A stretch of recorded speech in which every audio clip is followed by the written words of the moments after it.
Shalom, Bapak Ibu yang dikasihi Tuhan.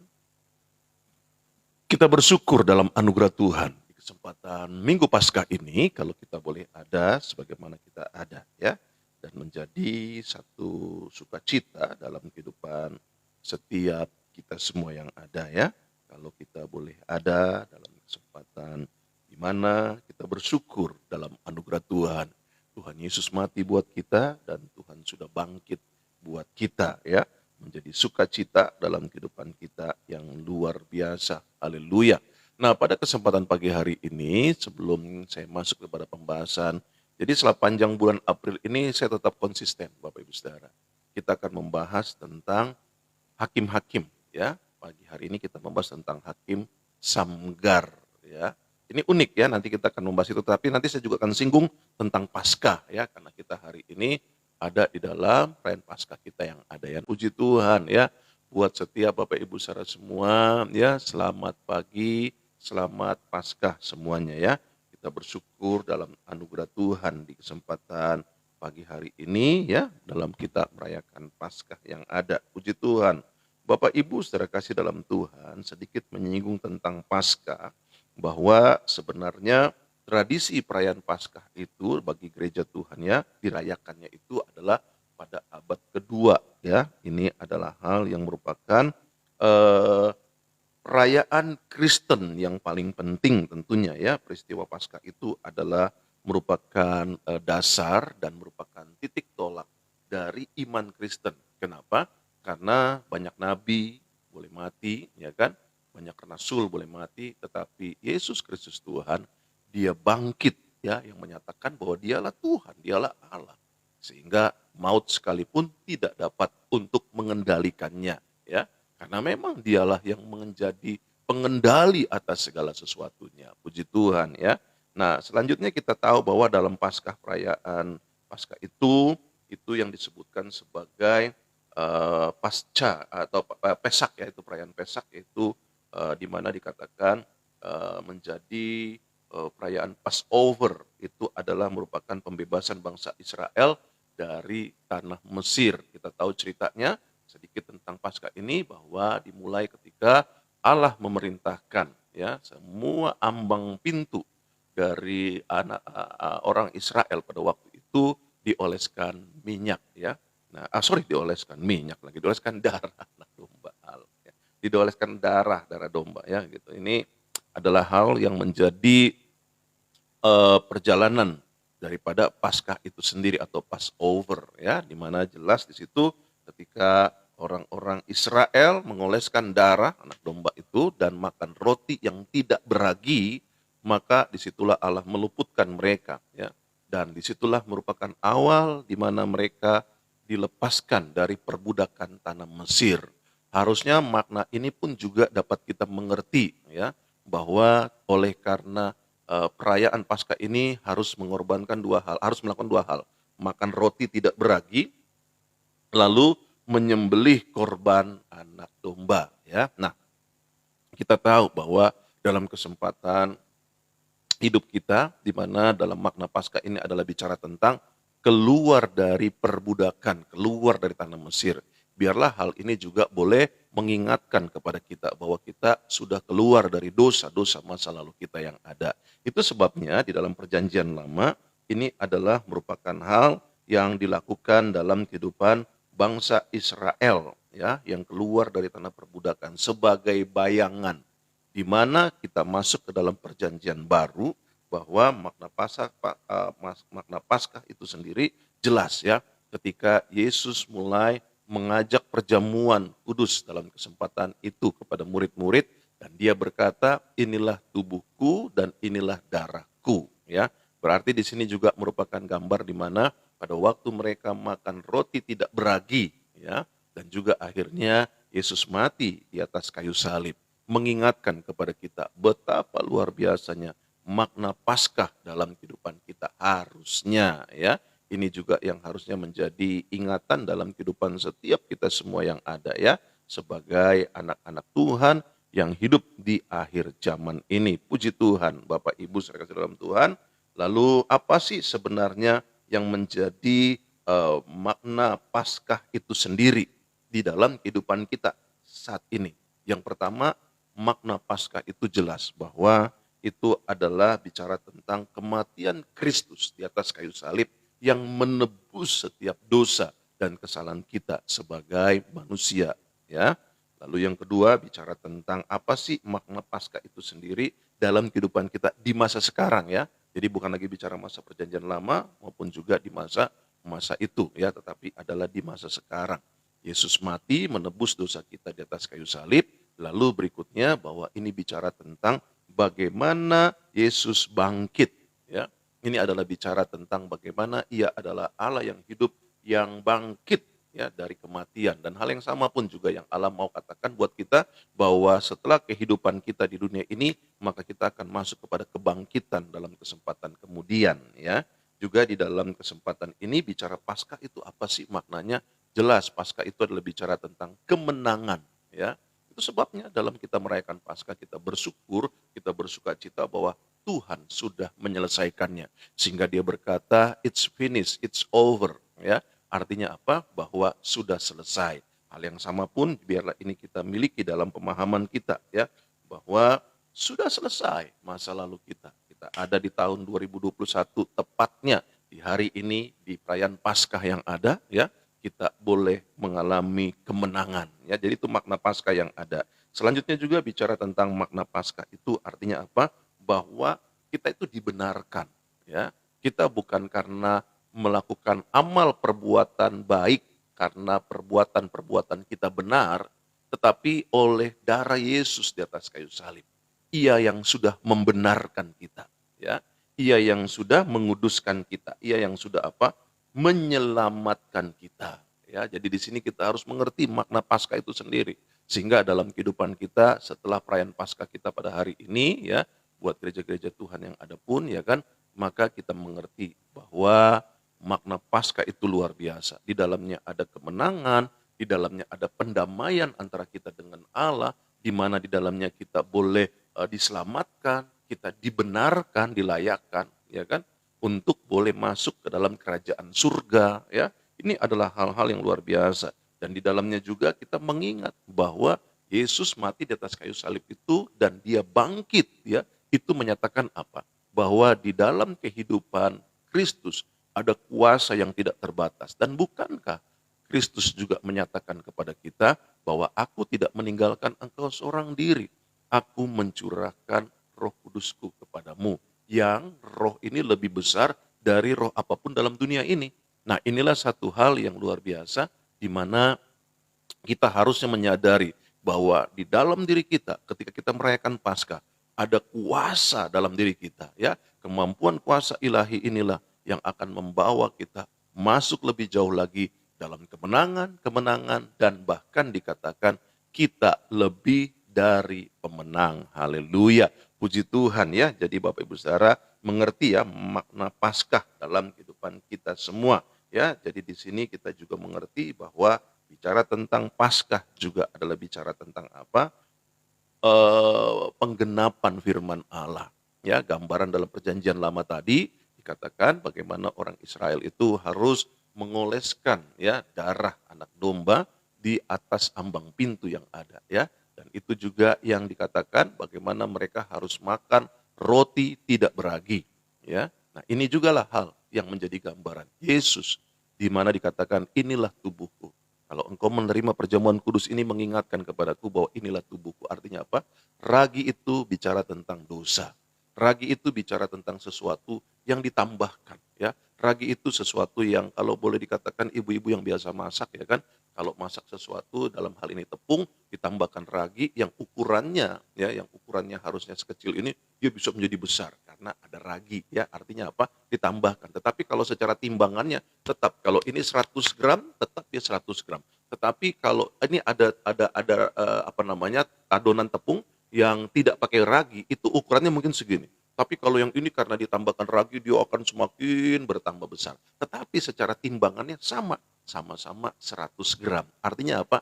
Ini adalah sesuatu yang tidak sesungguhnya. Ini sesuatu yang tidak real. Ini sesuatu yang menjadi bisa dikatakan sesuatu yang ditambahkan, ya, sesuatu yang mengubah segala sesuatunya atau mengubah bentuknya, harusnya seperti itu kira-kira, ya, sehingga kelihatannya lebih besar, lebih luar biasa, padahal nggak, ukurannya sama. Nah, Kristus tidak demikian. Real Kristus adalah apa adanya, karena memang dia adalah Allah, dia adalah Tuhan. Itu sebabnya dikatakan waktu kita menerima tubuh dan darah Kristus, di mana hal yang sama juga dalam perayaan Paskah itu, ya kan, dikatakan apa, bahwa ia bukanlah tidak makan roti dan tidak makan roti beragi, ya, artinya tidak ada ditambahkan. Ragi selalu gambarannya tentang dosa, ya. Jangan sampai, kata Tuhan Yesus, kamu tercemari oleh ragi orang Farisi dan ragi Saduki, ya. Nah, ini juga penting untuk kita pahami. Itu sebabnya ketika ia mati mencurahkan darahnya, itulah darah anak domba yang ada. Nah, ini adalah hal yang menjadi penggenapan firman Allah. Mengingat Paskah, kita ingat akan penggenapan firman Allah. Dan selanjutnya juga bahwa bicara mengingat Paskah itu adalah bicara tentang kasih Allah. Oleh karena begitu besar kasih Allah akan dunia ini, sehingga dia mengkaruniakan anak yang tunggal untuk setiap kita ditebus, diselamatkan, ya. Inilah gambaran tentang Paskah yang bisa saya sampaikan secara sederhana, secara singkat yang ada, tetapi makna Paskah itu biarlah tidak luput dari ingatan kita, ya, bahwa ada kasih di atas kayu salib dan dia sudah bangkit, ada kemenangan, ya. Lalu juga bicara tentang Paskah itu adalah bicara tentang bahwa ia bangkit memberikan kuasa dalam kehidupan kita, ya. Sesudah itu nanti kita akan menerima apa yang menjadi 10 hari pencurahan Roh Kudus, ya, dan juga kita akan melihat hal-hal yang luar biasa di dalam kehidupan kita. Karena apa? Mengingat Paskah. Apa sih yang kita ingat di dalam Paskah itu sendiri? Ada kasih, ya, ada pembenaran, ada pendamaian, ya kan gitu. Ada kuasa, ada kemenangan, ada penggenapan firman Allah, ya kan. Lalu juga akan apa? Ada yang namanya pemulihan, ya, yang Yesus kerjakan di atas kayu salib. Puji Tuhan, ya, itulah yang menjadi sedikit singgungan tentang Paskah, karena kita ada di hari Paskah ini. Tetapi itu yang saya katakan, bahwa di mana saya sudah sampaikan berkaitan dengan tema kita dalam kesempatan hari ini, kita akan terus membahas tentang hakim-hakim yang ada, ya. Puji Tuhan, Bapak Ibu saudara kasih dalam Tuhan, juga dalam kesempatan ini minta maaf, ya, kalau saya tidak tidak bisa menyiarkan siaran live tadi malam, oleh karena dalam kebersamaan di dalam perayaan hari ulang tahun GBI Global Fellowship Center yang ke-14, ya. Terima kasih buat dukungan doa Bapak Ibu Saudara untuk gereja GBI Global Fellowship Center, ya. Buat kami sebagai hamba-hamba Tuhan yang ada di dalamnya, begitupun juga buat Bapak Gembala, Bapak Pendeta Gilbert Lumendong yang ada, ya. Kiranya berkat Tuhan memberkati Bapak Ibu Saudara yang ada. Dukung terus dalam doa supaya gereja-gereja Tuhan boleh terus menyatakan kuasa dan kemuliaan Tuhan, ya. Salah satunya juga adalah GBI Global Fellowship Center yang ada, ya. Puji Tuhan. Bapak Ibu saudara kasih dalam Tuhan, kita akan masuk kepada apa yang menjadi lanjutan pembahasan kita di bulan April ini, ya. Membahas tentang hakim-hakim yang ada. Mereview sedikit bahwa kita sudah belajar tentang hakim yang pertama yang diangkat Tuhan, dipilih Tuhan adalah hakim Otniel, ya. Kita belajar bagaimana ia memiliki keberanian, dia memiliki hal-hal yang luar biasa dalam kehidupan Otniel, ya, sebagai hakim buat Israel pada saat itu. Saya sudah jelaskan bahwa bicara tentang hakim itu apa sih posisinya? Posisi hakim itu adalah seperti panglima militer, yang kedua dia seperti gubernur di dalam perpolitikan. Ya, jadi bisa dia hanya sebagai panglima militer, tetapi dia juga bisa sebagai gubernur politik, ya kan. Namun dia bisa juga menjadi panglima militer sekaligus dia menjadi seorang gubernur. Kira-kira gambaran yang sederhananya yang kita bisa miliki, ya, berkaitan dengan hakim dalam fungsi dan tugas hakim itu sendiri. Kita sudah belajar dari Otniel, kita sudah belajar juga dari Ehud, ya, di mana dia juga memiliki kemampuan ataupun dia memiliki keadaannya yang kidal, tangan kiri, ya, artinya dia tidak seperti rata-rata, dia tidak seperti umumnya gitu. Tetapi Tuhan tetap pakai Ehud untuk menjadi hakim atas Israel. Setelah apa yang dilakukan oleh Otniel, 40 tahun dia memimpin damai, aman, ya kan, tetapi orang Israel kita kembali melihat karakternya kembali lagi ke dalam kehidupan dosa, menyembah berhala dan sebagainya, membuat Allah menjadi sedih akan sikap tersebut ya. Inilah pelajaran-pelajaran yang bisa kita pelajari supaya kita jangan membuat sedih Tuhan lah, jangan kita membuat kecewa Tuhan lah ya kan. Kita sudah melihat bagaimana pertolongan Tuhan, bagaimana kuasa Tuhan dalam hidup kita sebelum ini ya kan. Lalu kita mulai oleh karena satu dan lain hal, oleh karena bujukan, oleh karena rayuan, oleh karena tawaran, oleh karena hal-hal yang lebih condong kepada keinginan daging ya kan, kita mengecewakan Tuhan. Janganlah ya sebagaimana orang-orang Israel, kita belajar ini untuk kita mengerti karena kita tahu dalam 1 Korintus pasal yang ke-10 mulai dari ayat yang 1 ya kan, dikatakan dalam ayat yang ke-5 maupun juga ayat yang ke-11 dikatakan bahwa Israel itu sebagai satu pelajaran ya. Israel itu sebagai satu pelajaran supaya apa? Supaya setiap kita itu jangan mengikuti apa yang menjadi kesalahan-kesalahan orang Israel. Nah, inilah hal yang juga harus kita miliki dalam pemahaman kita, bahwa apa yang menjadi peristiwa-peristiwa dalam kehidupan orang-orang Israel itu jangan sampai terjadi lagi dalam kehidupan kita ya. Nah, karena itu kita belajar dari kitab Hakim-Hakim ini. Saya katakan dalam kitab episode sebelumnya tentang Otniel lalu masuk kepada Ehud ya. Bayangkan setelah 40 tahun mereka aman, lalu ketika Otniel mati, masuk lagi dalam dosa-dosa yang begitu jahatnya. Sehingga akhirnya Tuhan harus mengangkat seorang hakim lagi yang namanya Ehud ya. Dan kita lihat dalam ketidaklaziman, ketidakumuman, ketidakbiasaan daripada manusia rata-rata karena Ehud itu kidal ya kan. Lalu Tuhan pakai dia gitu loh. Dan kita belajar dari Ehud bagaimana dia adalah seorang yang berani. Artinya begini, Tuhan tuh kalau pakai orang itu tidak melihat kemampuan, tetapi lebih kepada kemauan. Ya, saya sudah singgung tentang hal ini. Kalau kita mau, Tuhan pasti akan pakai gitu. Tapi ada banyak kita seringkali mengukurnya, aduh saya nggak bisa ini, saya nggak bisa itu, saya nggak mampu ini, saya nggak bisa lakukan ini itu. Nah itu yang menghambat kita untuk akhirnya Tuhan tidak pakai hidup kita. Kenapa? Karena kita selalu mengukur dengan kemampuan kita. Kita lupa bahwa ketika kita mulai dengan kemauan, maka Allah akan memperlengkapi kita dengan kemampuan-kemampuan yang ada ya. Nah, ini adalah hal yang perlu untuk kita miliki dalam pemahaman kita, terlebih kita yang hidup di akhir zaman ini ya. Jadi jelas ya Bapak Ibu Saudara, dalam episode sebelumnya ya, dalam serial sebelumnya dalam kitab Hakim-Hakim ini, Otniel lalu juga Ehud. Nah, ini yang unik ya, ini yang unik. Kita masuk kepada hakim berikutnya ya, dalam Hakim-Hakim pasal yang ketiga ya. Setelah Ehud mati 80 tahun, mereka mengalami dikatakan apa? Coba perhatikan di sini di dalam Hakim-Hakim pasal yang ketiga apa yang terjadi di dalam ayat yang ke-30 ya. Demikianlah pada hari itu Moab ditundukkan oleh Israel. Maka amanlah tanah itu 80 tahun lamanya ya. Nah, ini adalah hal yang luar biasa. Setelah setelah Ehud memimpin, maka 80 tahun mereka mengalami apa? Aman tanah itu, tidak diserang, tidak mengalami tekanan-tekanan dari orang-orang sekitar ataupun juga bangsa sekitar ya. Nah, ini adalah hal yang luar biasa. Tetapi ya, apa yang terjadi setelah Ehud mati, lalu ada seorang hakim lagi yang diangkat Tuhan, yaitu apa? Samgar ya. Ayat 31. Sesudah dia bangkitlah Samgar bin Anat. Ia menewaskan orang Filistin dengan tongkat penghalau lembu, 600 orang banyaknya. Demikianlah ia juga menyelamatkan orang Israel. Haleluya. Satu ayat Bapak Ibu Saudara. Hidup tentang Samgar ya, karena kalau kita lihat lebih jauh di dalam ayat-ayat lainnya itu kalau kita masuk kepada pasal yang keempat itu sudah masuk kepada Hakim Deborah ya, Hakim Deborah. Nah, ini adalah hal yang unik ya. Kenapa? Karena dalam pasal yang keempat dikatakan pada ayat yang pertama, setelah Ehud mati, orang Israel melakukan pula apa yang jahat di mata Tuhan. Kembali.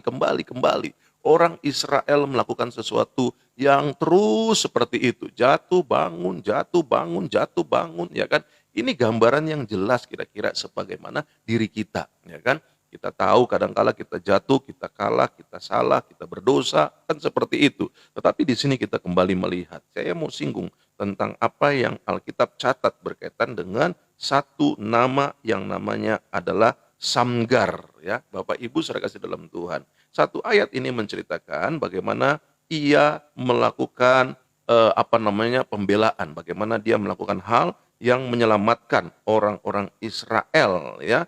Hal ini adalah hal yang unik. Kenapa? Karena hanya satu ayat yang dituliskan tentang Samgar. Artinya apa? Kita nggak pernah tahu siapa ini Samgar, ya. Namun dikatakan di situ bahwa dia adalah bin Anat, dikatakan demikian. Berarti di sini bahwa dia adalah merupakan putra daripada Anat itu sendiri. Namun apa yang bisa kita lihat di dalam keberadaannya bahwa ada banyak pertanyaan-pertanyaan yang mungkin mengatakan gini, Samgar ini siapa? Pak Pendeta, kalau saya mau tanya Samgar ini siapa? Apakah dia orang Israel? Bagaimana kok dia bisa memiliki koneksi dengan orang-orang Kanaan? Ya, selanjutnya juga bagaimana dia dikatakan dia itu menolong orang Israel? Ya, terus apa yang terjadi tentang Samgar ini? Dia ini siapa? Seperti itulah kira-kira. Karena hanya satu ayat ini dikatakan di dalam Hakim-Hakim pasal yang ketiga pada ayat yang terakhir, ayat 31. Sesudah dia, maksudnya menunjuk kepada Ehud. Bangkitlah Samgar bin Anat. Jadi saya sudah jelaskan, kalau bin itu artinya anak laki-laki. Kalau binti itu anak perempuan. Jadi Samgar ini adalah anak laki-laki dari Anat. Anat ini siapa? Ya kan? Nah, ia menewaskan orang Filistin dengan tongkat penghalau lembu. 600 orang banyaknya, ya. Ini adalah merupakan hal yang menjadi keunikan gitu loh, ya. Alkitab mencatat bahwa dia dengan tongkat penghalau lembu, bayangin tongkat penghalau lembu, ya. Wah, ini nanti kita akan masuk nih, seru nih. Kita akan melihat hal-hal yang berkaitan dengan apa yang menjadi keberadaan daripada tokoh-tokoh yang Tuhan boleh pakai, ya, setiap mereka yang ada, ya. Nah, tetapi di sini kita mau melihat dulu Samgar itu anaknya Anat, ya, diperkirakan, ya. Ini Anat itu kalau Bapak Ibu Saudara tahu bahwa putra Anat itu berarti adalah apa? Putra penyembah, ya. Kata Anat itu sebenarnya menunjuk kepada hal itu. Nah, Dewi Kanaan pada saat itu adalah namanya Anat, gitu. Loh, lalu ini siapa? Ini siapa Samgar ini, ya kan? Ya loh, kan tiba-tiba timbul Samgar, lalu nggak jelas. Dia cuma dibilang dia ini adalah bin Anat. Anat itu artinya penyembah. Nah, sementara Dewi Kanaan pada saat itu yaitu namanya Anat, Dewi Anat. Gitu. Berarti dia bukan orang Israel dong. Nah, ada banyak yang menjadikan tafsiran-tafsiran yang ada karena memang kita tidak bisa menggali lebih dalam karena Alkitab tidak mencatatnya. Gitu loh, sehingga di dalam beberapa ensiklopedi, ya kan, bahkan di dalam hal-hal yang coba mencari tahu siapa ini sebenarnya Anat itu sendiri, ya, kalau kita mengacu kepada Yosua pasal 19, ya, pada ayat yang ke-38, ya, kita lihat di sini Yosua 19 pada ayat yang ke-38, apa yang Alkitab catat di dalamnya, ya. Haleluya, ya. Dalam Yosua kita melihat dulu apa yang menjadi kebenarannya, ya, supaya kita paling tidak bisa mengerti apa yang menjadi gambaran kira-kira seperti itu, ya. Nah, kita lihat dalam Yosua pasal yang ke-19 ayat yang ke-38 dikatakan demikian. Oke. Yitron dikatakan apa? Yitron, Yiron maksud saya, Yiron, lalu Migdal, Migdal El dan Horem serta Bet Anat, ya, dan Bet Semes, 19 kota dengan desa-desanya. Yang saya mau tunjukkan di sini bahwa apa yang menjadi pernyataan Alkitab itu ada yang namanya Bet Anat. Nah, kita lihat juga di dalam Hakim-Hakim pasal yang pertama, ya, pada ayat yang ke-33, ya. Oke. Nanti kita akan kembali lihat dalam Yosua, ya. Kalau kita lihat dan mengacu kepada Hakim-Hakim pasal yang pertama pada ayat yang ke-33, apa yang dikatakan di situ bahwa ada penyebutan nama tersebut, ya. Oke. Dikatakan demikian. Suku Naftali tidak menghalau penduduk Bet Semes dan penduduk Bet Anat. Nah, sehingga mereka diam di tengah-tengah orang Kanaan, penduduk asli di negeri itu, tapi penduduk Bet Semes dan Bet Anat itu menjadi orang Rodi bagi mereka. Nah, dari sini kita mulai dapat, ya, kita mulai dapat sedikit gambaran Siapa ini Samgar? Samgar bin Anat. Berarti Samgar ini bukan Israel secara sepenuhnya, bisa saja dia adalah merupakan anak dari pernikahan keturunan Ben Anat dengan orang Israel. Kira-kira gitu ya gambarannya. Jadi dia tidak seperti tokoh-tokoh yang kita sebutkan dari garis keturunan yang dimana akan datang namanya Mesias yang kita rayakan dalam kesempatan hari ini, yaitu Paskah itu sendiri ya. Nah, jadi di sini kita bisa memiliki gambaran tentang siapa itu Samgar ya, dan artinya apa? Inilah Tuhan gitu loh. Inilah Tuhan. Dengan caranya ia bisa menggunakan siapapun ya, bahkan yang tidak dalam kategori tersebut gitu loh ya. Di mana kita melihat di sini bagaimana Samgar dipakai Tuhan, Bapak Ibu Saudara, untuk menyelamatkan bangsa Israel. Itu yang saya katakan, ada saja orang-orang dalam kehidupan kita bagaimana Tuhan dalam kasih-Nya. Bayangkan, kita melihat dari sudut pandang cara kerja Tuhan deh. Tuhan tuh sampai demikian gitu loh, untuk menyelamatkan bangsa Israel. Kenapa? Loh, dalam keberadaan mereka pada saat itu, tidak ada yang dapat, artinya gini, kalau kita berpikir logika sederhana ya, kan ini orang Israel mau diselamatkan Tuhan. Terus kok sepertinya tidak dari orang Israel ini. Rupanya kalau memang ada dalam kesempatan itu yang di luar ataupun juga yang hibrid, yang kombinasi antara orang Israel lalu menikah dengan orang yang disebutkan sebagai orang Kanaan, ya kan?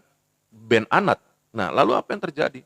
Tuhan bisa pakai juga kok, gitu loh. Nah, saya mau katakan hal yang sama pun demikian dalam hidup kita. Gini, kalau memang kita memiliki apa yang kita pikir bahwa, aduh saya kayaknya nggak pantas, nggak bisa, nggak mampu. Jangan berpikir seperti itu. Tuhan bisa pakai siapa saja.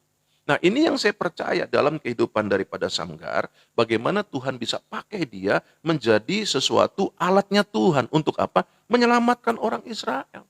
Alkitab yang mencatat itu di dalam Hakim-Hakim pasal yang ketiga, kembali kita lihat di dalam satu ayat ini. Ini kan luar biasa. Di mana dikatakan apa? Bahwa Samgar itu menewaskan orang Filistin dengan tongkat penghalau lembu, 600 orang banyaknya. Demikianlah ia juga menyelamatkan orang Israel. Jadi jelas ya di sini Bapak Ibu saudara kasih dalam Tuhan, mempelajari cara kerja Allah. Tuhan bisa pakai siapa saja kok. Buktinya waktu Elia ya kan ada di di dalam keberadaannya ketika dia dikejar-kejar oleh Isabel ya kan, maka ketika itu dia sedang pergi dan Allah memberikan dia pertolongan dengan burung gagak, memberikan makanan setiap harinya. Bayangkan burung gagak yang secara logikanya makan daging, makan bangkai, ya kan? Tapi ada daging di mulutnya dia nggak makan, dia jatuhkan untuk Elisa. Bayangkan setiap hari, Bapak Ibu Saudara pernah nggak membayangkan hal itu? Hari-hari di mana dia mendapatkan daging itu yang diperkirakan dijemur oleh orang, ya kan? Dari mana pertanyaan kau? Dari mana daging itu? Itu dijemur oleh orang, ya kan? Pada masa itu, ya kan? Bagaimana mereka mencoba membuat dendeng lah kira-kira seperti itu. Dan burung gagak itu mengambil lalu menaruh di tempat di mana Elia ada. Ini kan cara kerja Tuhan yang luar biasa. Makanya itu yang saya bilang, dalam hidup ini kita nggak perlu takut, nggak perlu khawatir. Kalau memang kita cinta kepada Tuhan Yesus, kalau kita betul-betul mengasihi Tuhan Yesus, ada saja cara kerja Tuhan untuk menolong kita, untuk memenuhi kebutuhan kita, untuk memberkati kehidupan kita yang ada. Itu sebabnya belajar dari apa yang kita pelajari setiap paginya dalam ajaib sabdanya setiap pagi, hal ini akan mendorong kita untuk semakin mengerti, untuk semakin mendewasakan iman kita, untuk tidak takut menghadapi kehidupan, untuk lebih mengasihi Tuhan di dalam segala keadaan-keadaan yang ada. Kita nggak pernah tahu keadaan apa yang akan kita hadapi di depan sana. Tetapi itu yang saya percaya, waktu kita betul mengasihi Tuhan, kita nggak jadi gentar, kita nggak jadi takut. Kenapa? Karena ada saja cara Tuhan untuk menolong, ada saja cara Tuhan untuk menjaga, ada saja cara Tuhan untuk memberkati, ada saja cara Tuhan untuk mengangkat kita. Haleluya. Amin. Nah, kita lihat di sini adalah hal yang luar biasa. Dikatakan demikian, bahwa Samgar itu menewaskan orang Filistin dengan tongkat penghalau lembu. Ya, itu yang saya bilang Bapak Ibu Saudara. Nanti kita akan ketemu hal-hal dahsyat lainnya yang Tuhan kerjakan. Ya, contoh ya, kita lihat di dalam kitab Yael, ya, di dalam kitab Hakim-Hakim maksud saya, pasal yang keempat, ayat yang ke-21. Ini kita akan belajar nanti ya, keunikan-keunikan Allah di dalam melakukan hal-hal yang luar biasa. Ini ada lagi tokoh ya, di mana Yael di dalam Hakim-Hakim 4 ayat yang ke-21 dikatakan apa di situ? Perhatikan di sini. Tetapi Yael, istri Heber, mengambil patok kemah, diambilnya pula palu, Mendekatinya diam-diam lalu dilantakkannya patok itu masuk ke dalam pelipisnya sampai tembus ke tanah sebab ia telah tidur nyenyak karena lelahnya dan matilah ia, ya kan? Nah, di sini kita bisa melihat bagaimana seorang perempuan, ya kan, di mana bisa membunuh Sisera, ya kan, yang mana dia adalah orang yang sudah membunuh daripada keluarga Heber yang itu, ya. Nah, ini saya mau katakan bahwa apa alatnya loh, alatnya. Yang pertama, bagaimana Tuhan pakai yang namanya tongkat untuk Samgar lalu membunuh 600 musuh yaitu orang Filistin. Dan di sini bagaimana Tuhan menggunakan palu, ya kan? Palu untuk membunuh Sisera, ya kan? Nah, lalu selanjutnya kita lihat lagi ya. Ini hal-hal yang unik dalam Hakim-Hakim 7 ayat yang ke-16 ya. Hakim-Hakim 7 ayat yang ke-16. Apa yang dikatakan di situ? Dikatakan demikian. Sesudah itu dibaginyalah ke 300 orang itu dalam 3 pasukan dan ke tangan mereka semuanya. Diberikan sangkakala dan buyung kosong dengan suluh di dalam buyung itu. Ya, perhatikan di sini bagaimana sebenarnya hal yang dilakukan oleh Gideon ya. Bagaimana Gideon akhirnya menghancurkan ataupun juga merubuhkan ya tembok Yeriko itu dengan tanduk dan obor. Mereka berkeliling seperti itu ya. Ini juga sesuatu hal yang luar biasa gitu menggunakan tanduk dan obor ya. Nah, selanjutnya juga kita melihat akhirnya bagaimana dalam Hakim-Hakim 15 nanti kita akan bahas itu semua dalam kesempatan kemudian ya ketika kita masuk kepada pembahasan-pembahasan pasal-pasal tersebut ya yang kita tahu bagaimana akhirnya Simpson pun juga menggunakan apa tulang rahang ya di mana daripada keledai ya itu bisa kita lihat di dalam Hakim-Hakim 15 pada ayat yang ke-15 ya. Itu luar biasa loh Bapak Ibu Saudara.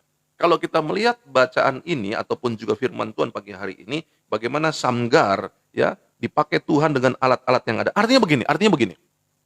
Sebagai orang percaya, jangan berpikir bahwa aduh saya nggak punya ini, saya nggak punya itu sebagai penopang dari apa yang menjadi sebuah karir kita, sebuah jabatan kita, sebuah usaha kita, sebuah dagang kita. Tuhan bisa pakai apa aja. Iya kan?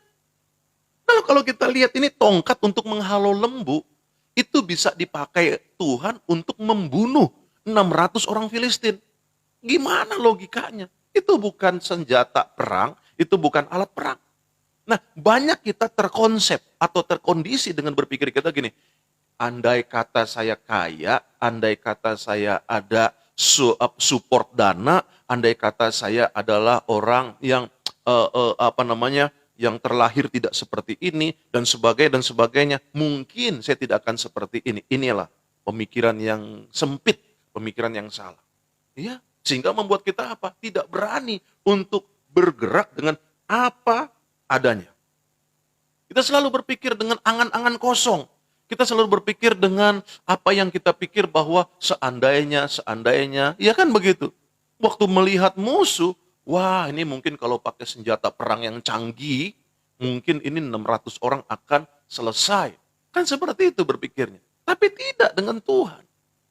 Dia menggunakan apa yang dikatakan sebagai tongkat penghalau lembu. Dalam kehidupan Samgar untuk apa? Membela bangsa Israel. Ini luar biasa loh. Makanya kalau kita belajar Alkitab, hal ini kita minta hikmat Tuhan, hal ini kita minta tuntunan Tuhan supaya akhirnya apa? Kita mengerti bahwa Tuhan bisa pakai apa aja. Loh, kita lihat bagaimana sebelum dalam kesempatan pembahasan ini, sebelumnya kita udah bahas tentang Musa yang menggunakan tongkat yang membelah laut di berau. Apa yang ada di tanganmu, kata Allah kepada Musa. Maka dikatakan tongkat ini, maka dengan tongkat itu kamu mulai belah laut di berau. Bayangkan. Lalu Yesus bertanya kepada murid-murid untuk memberi makan 5.000 orang. Apa yang ada padamu? Wah, ini dengan sekian ratus dinar nggak mungkin bisa kasih makan sekian banyak orang, berapa ribu orang, ribuan orang ini. Ya kan? Lalu mereka mulai ditanya sama Tuhan Yesus, apa yang ada padamu? Cari. Dan dapatlah 5 roti dan 2 ikan. Dengan 5 roti dan 2 ikan itu, maka Allah memberkati. Dan akhirnya 5.000 orang laki-laki yang diberi makan. Bukan hanya laki-laki, ada perempuan, ada anak, tetapi itu tidak masuk dalam bilangan. Yang dihitung adalah 5.000. Bayangkan. Maka terkumpullah 12 bakul.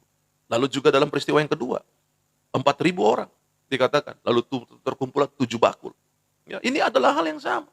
Bicara tentang apa? Tentang apa yang ada padamu. Ayo di hari-hari ini Bapak Ibu saudara dalam Tuhan. Apa yang ada pada kita, itu yang kita syukuri. Apa yang ada pada kita, itu yang kita percaya bahwa Tuhan sanggup melakukan sesuatu yang dahsyat di dalam kehidupan setiap kita semua yang ada. Amin.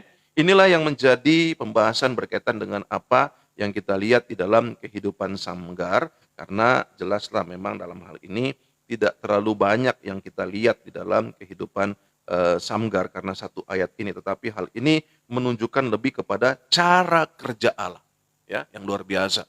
Allah bisa pakai seorang yang namanya Samgar yang bukan dari garis keturunan tersebut, ya, tetapi kita melihat bahwa Samgar ini juga adalah bagian dikatakan Samgar bin Anat, yang artinya adalah anaknya Anat, dan Anat juga kita tahu bahwa bicara tentang suku Bet Anat, ya, dikatakan seperti itu. Nah, ini berarti menunjukkan bahwa Samgar ini bukan langsung garis murni keturunan orang Israel, ya. Dia bisa saja memiliki perpaduan, ya, dia menikah dengan orang Israel, istrinya orang Israel, kira-kira seperti itu. Atau memang dia adalah orang yang memang pure orang Kanaan, ya, karena Alkitab berkata bahwa ya mereka tidak dibinasakan seperti itu. Nah, inilah hal-hal yang menjadi pelajaran yang bisa kita lihat, dan selanjutnya kita lihat cara kerja Tuhan. Tuhan bisa pakai apa saja, ya. Tuhan bisa pakai penghalau lembu, Tuhan bisa pakai palu, Tuhan bisa pakai tanduk, Tuhan bisa pakai juga batu kilangan, ya. Tuhan juga bisa pakai yang namanya tulang rahang daripada keledai, ya. Ini yang luar biasa, ini yang luar biasa. Tuhan bisa pakai apa saja. Hal yang sama pun yuk kita lihat dalam diri kita. Apa yang ada pada kita? Tanya dalam diri kita. Jangan yang tidak ada pada kita, lalu kita mulai cari-cari. Nah, itu akan susah hidup kita, ya. Tuhan tidak bekerja dengan apa yang tidak ada padamu. Sekali lagi saya sampaikan, Tuhan tidak pernah bekerja dengan apa yang tidak ada padamu. Tuhan selalu bekerja dengan apa yang ada padamu. Di dalam perayaan Paskah ini, yuk, sebagaimana Tuhan sudah berkata, it's over, sudah selesai. Artinya apa?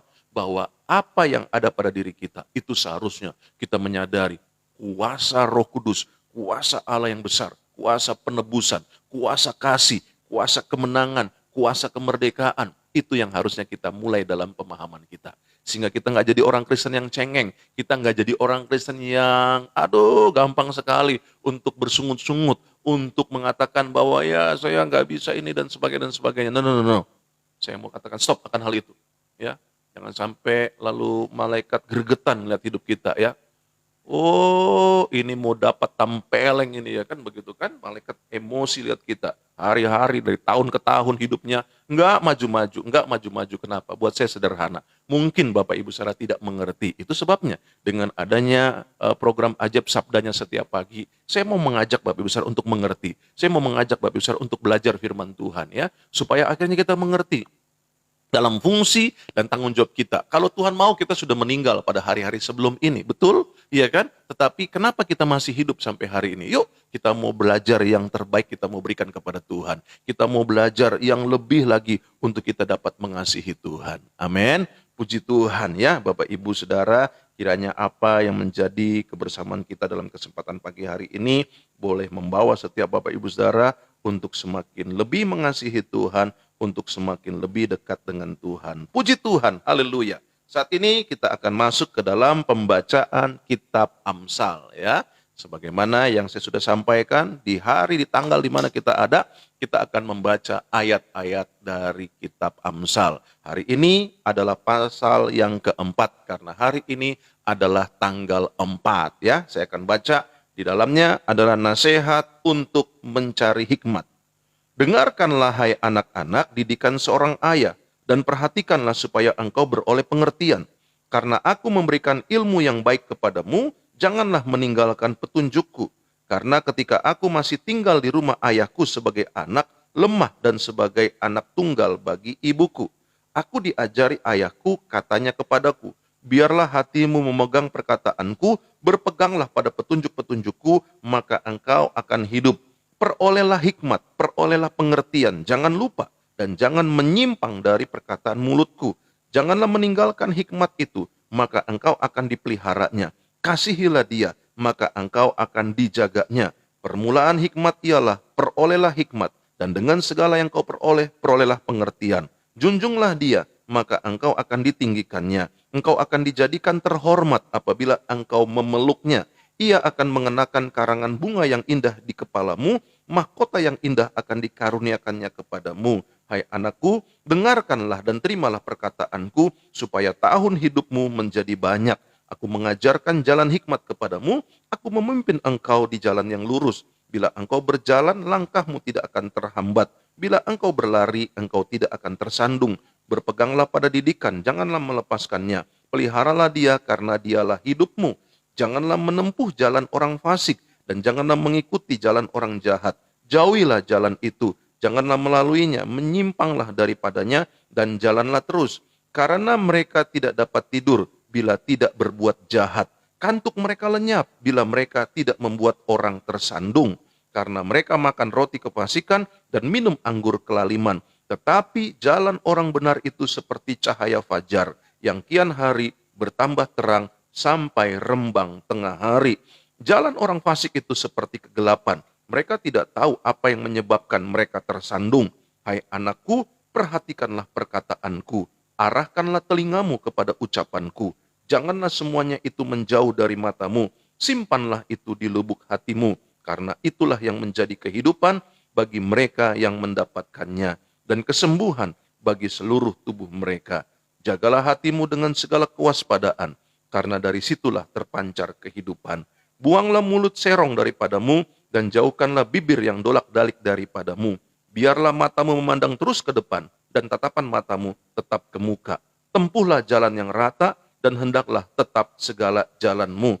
Janganlah menyimpang ke kanan atau ke kiri. Jauhkanlah kakimu dari segala kejahatan. Haleluya. Amin. Puji Tuhan. Ya, Bapak Ibu saudara kasih dalam Tuhan, inilah yang menjadi hikmat Allah yang Allah sampaikan dalam kitab Amsal pasal yang keempat, mengikuti apa yang kita ikuti dalam keberadaan kita. Ya, baik Bapak Ibu saudara, sekali lagi terima kasih buat kebersamaan dan pagi hari ini kita akhiri doa kita. Dan kita bersyukur kepada Tuhan, haleluya. Bapak terima kasih buat anugerah-Mu di kesempatan hari Minggu ini, tepatnya di hari Paskah. Kami bersyukur, kami bersuka cita. Apa yang menjadi kebersamaan ini membawa setiap kami untuk semakin lebih lagi mengasihi Tuhan, mencintai Tuhan. Dengan cara Tuhan yang ajaib, dengan cara kerja Tuhan yang luar biasa. Kami bersyukur, terima kasih Bapak di surga. Pagi hari ini pun juga kami boleh ada, sebagaimana kami ada. Dan kami boleh mengingat akan apa yang menjadi kasih-Mu.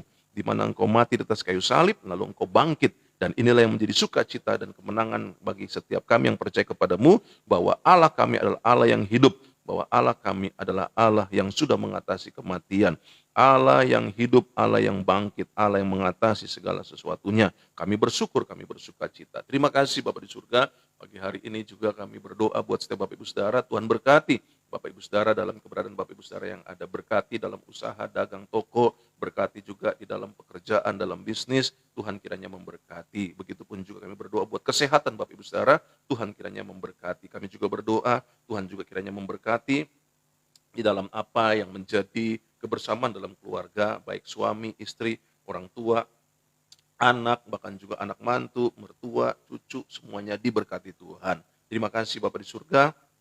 Berkati gereja-gereja Tuhan di mana-mana tempat. Berkati hamba-hamba Tuhan yang melayani di mana-mana tempat. Biarlah kiranya dalam perayaan Paskah ini setiap umat-Mu boleh mengalami apa yang menjadi kebangkitan di dalam hidup mereka. Meninggalkan dosa, bertobat, sungguh takut akan Tuhan. Terima kasih Bapa di surga. Akhirnya kami juga berdoa memberkati buat negeri kami Indonesia. Ke dalam tangan Tuhan yang kuat kami serahkan. Berkati Indonesia, lawat Indonesia. Damai sejahtera Tuhan turun atas Indonesia. Berkati juga buat para pemimpin bangsa kami, Bapak Presiden, Bapak Wakil Presiden, para menteri, para kepala daerah, maupun juga para pemimpin bangsa lainnya, para pemimpin kami di dalam bangsa kami Indonesia ini yang lainnya, Tuhan juga biar kita memberikan roh takut akan Tuhan, bahkan memberkati kehidupan mereka yang ada. Terima kasih Bapak, kami juga berdoa, Tuhan berkati buat keamanan negeri kami Indonesia. Ke dalam tangan Tuhan yang kuat kami serahkan. Berkati TNI, Panglima, berkati juga buat Polri, Kapolri, Tuhan juga kiranya memberkati. Kami juga berdoa buat medis, Tuhan juga kiranya memberkati para medis, dokter, suster, perawat, bahkan juga brother yang ada pun Tuhan kiranya juga memberkati.